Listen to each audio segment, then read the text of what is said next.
possession of a mermaid's purse.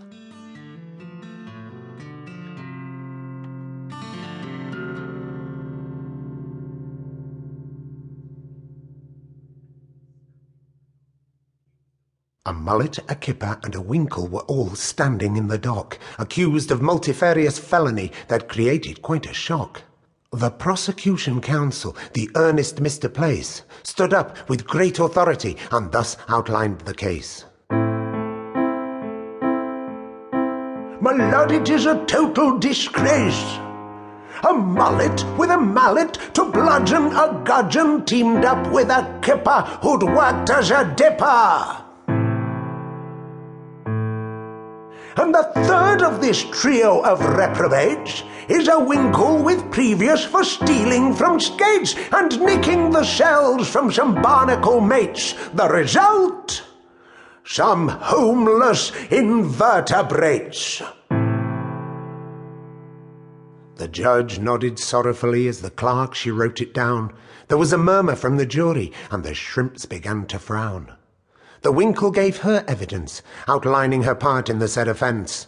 A simple summary would pretty much be, it really was little to do with me. Honest, Gov, the kipper was the skipper. I was just the old lookout. The mullet was the one employed to give the plan a bit of clout. It all hinged on the big race to take place at Musselburgh. We'd all put our money on the talking lobster. We'd checked out the form real thorough. The only one who'd beat the lobster was the thoroughbred seahorse, and so the plot was hatched. Without its tail, seahorse would lose, of course. The ambush was arranged, it was going swimmingly to plan. Then a wink, well, more of a blink, I think, and we all ended up in the can. As for the mermaid's purse, well, I found it on a reef. I was carrying it back to hand it in. After all, I'm not a thief. The barnacles had gone away, they'd left their shells behind. I thought I'd put them in safekeeping to be neighbourly and kind.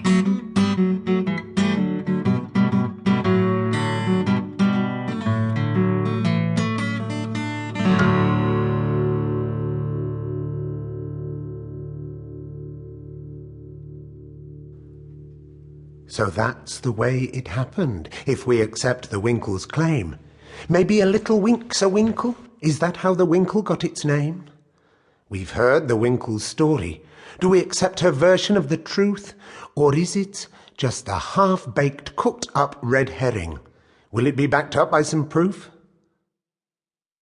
The judge, a hard-of-hearing hermit crab, ear trumpet shell to ear, kept losing concentration and scuttled far and near. The full-time job of two dogfish was to follow him about and shepherd him back to the bench and his jar of sauerkraut. The court clerk was a turbot who was partial to a sherbet. She would look most disapproving if the public started moving. The kipper took the stand and settled in the sand. A sadder face you've never seen.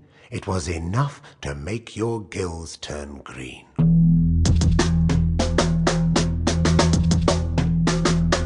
I was born in a storm in the shack on the back of a sunken paddle steamer with a joint smokestack.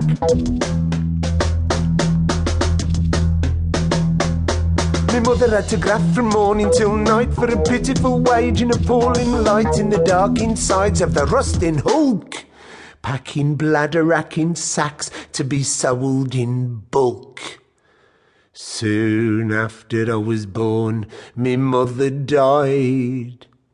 And at this point the kipper openly cried.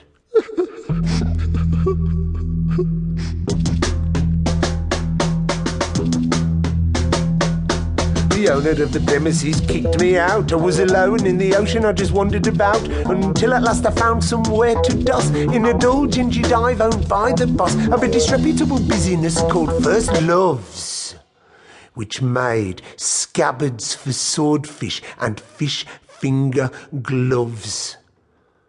Although this was a front for more dishonest deals, like the smoking of haddock and the jellying of eels. Well, some wild catfish frequented this joint. We parted all night.